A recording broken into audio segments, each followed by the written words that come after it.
happens in groups a lot of times is there'll be the louder voices that are heard, and you hear the same people all the time, and sometimes there's quiet people who take longer to process. We all have our different timing. And so one of the things we've said in structure is like, okay, to have pauses between the topics so people have time to reflect, so if they need something else to add to it. Or to, if you have you're not sure, we do a voting of thumbs up, thumbs down, or sideways if you're not, you can't vote yet because you're not quite clear. You need some you need to discuss something a little more. You need some clarification. And that really helps because it's not necessarily a no vote.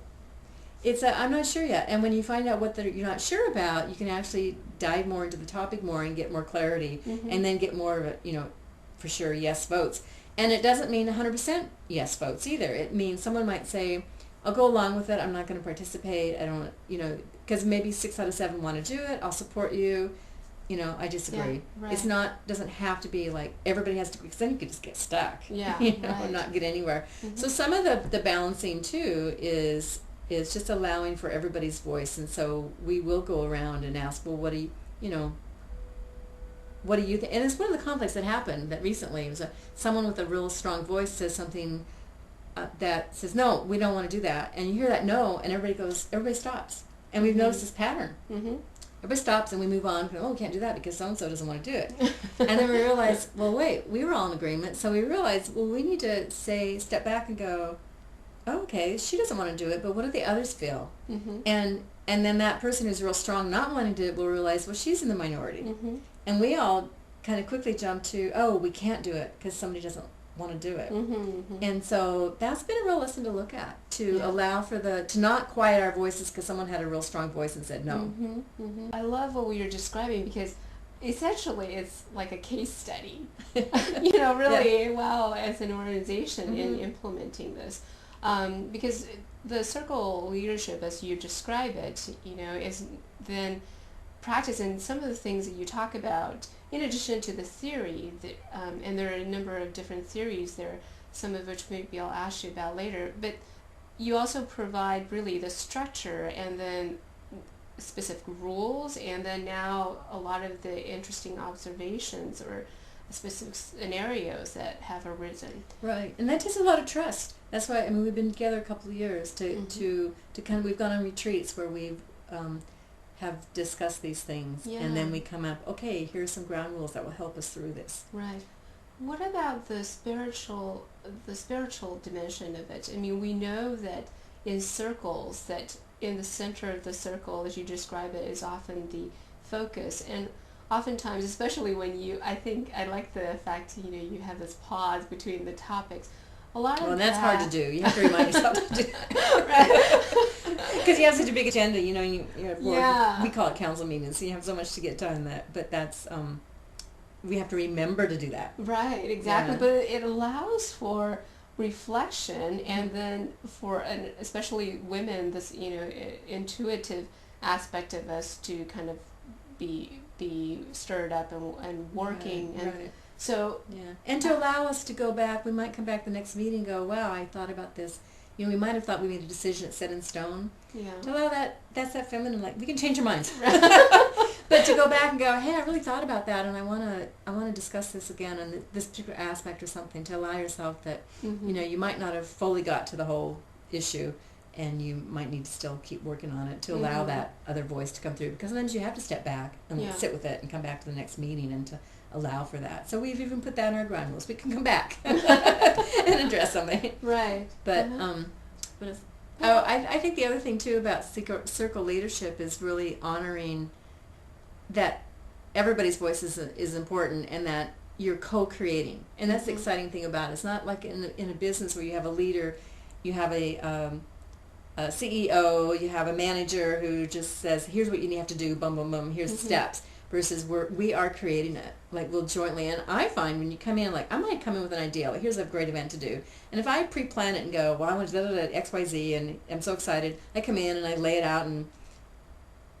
that's it, versus come in with, well, here's an idea, let's talk about it, and everybody contributes. Actually, what comes out of that is even better than what my first idea is. And I love that co-creativity that is allowed for in this dynamic. Right. And so it's moving away from that hierarchical of, just being told what to do versus partnering and co-creating. Yeah, right.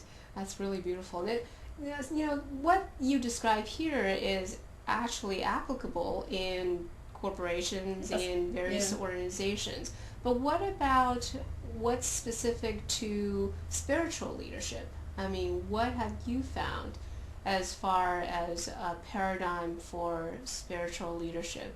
I don't think it differs. I mean, churches have leaders, churches have problems, churches have politics.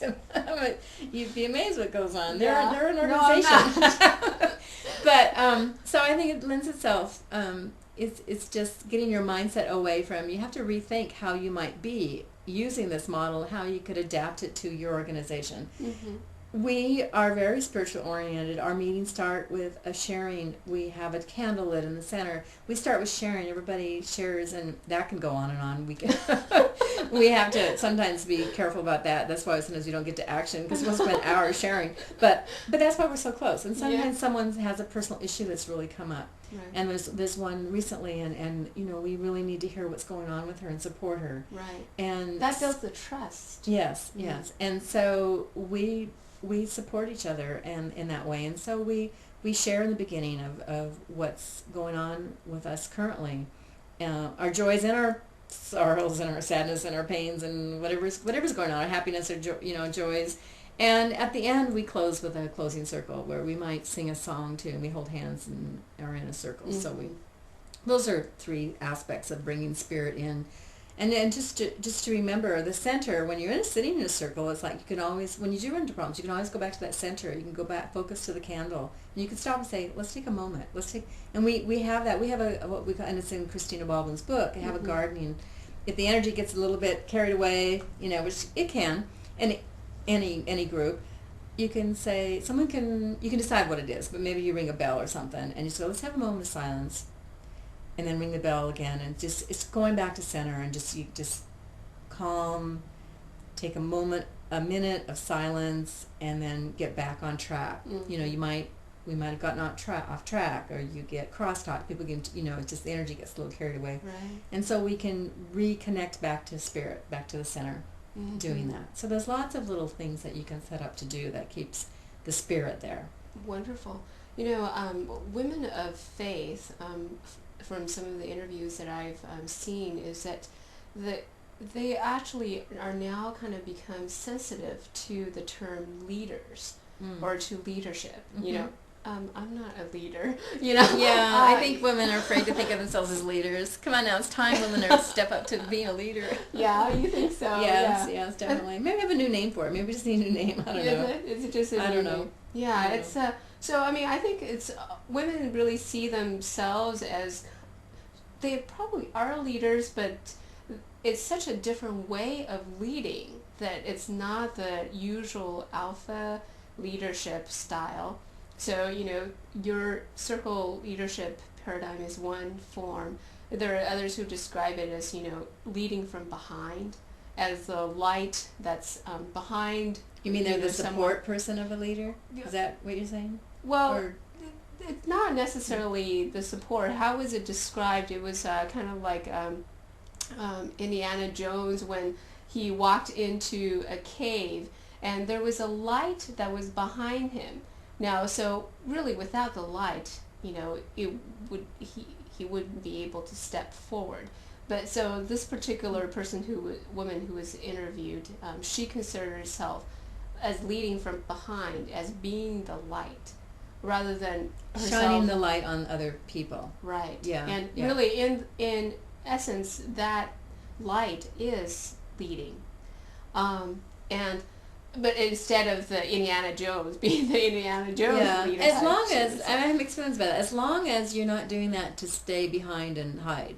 Right. Because I think we have a tendency to be the support person because we're afraid to step out and be the leader and do things on our own. Mm-hmm. And I think women are now stepping up to the plate. And one of the new, the last decade, the internet has just have brought so much forward. You see so much on the internet now. You've seen what other women are doing. There's so many women's organizations, women's circles, blogs, women's radio shows. There's so much happening that the internet is allowing. And part of the thing about it is being visible. So the internet, we can find each other on the internet. Right. Whereas before it's kind of hard to know what everybody's doing. We're all isolated, and Right. it's great to know that so many women out there doing things. And so we do need to be visible, and we do need to have our voices. And if it's shining the light for others, that's okay, as long as you're not hiding. I think. But I look at it. I remember doing a workshop for women for leadership, and no one will show up because women don't think of themselves as leaders. They don't want to be called leaders. I'm not a leader, and so I changed it to be like, you're a leader of your own life, because you are. You lead your household. You lead your life. And we need to, it's a time for women to step up and be leaders, to be equal partners with men, and to get involved. Whether, it doesn't mean you have to be the leader of an organization, but just step up into your leadership where it's comfortable for you to participate. Think of leadership as co-creating, co-partnering, being involved, getting your voice heard.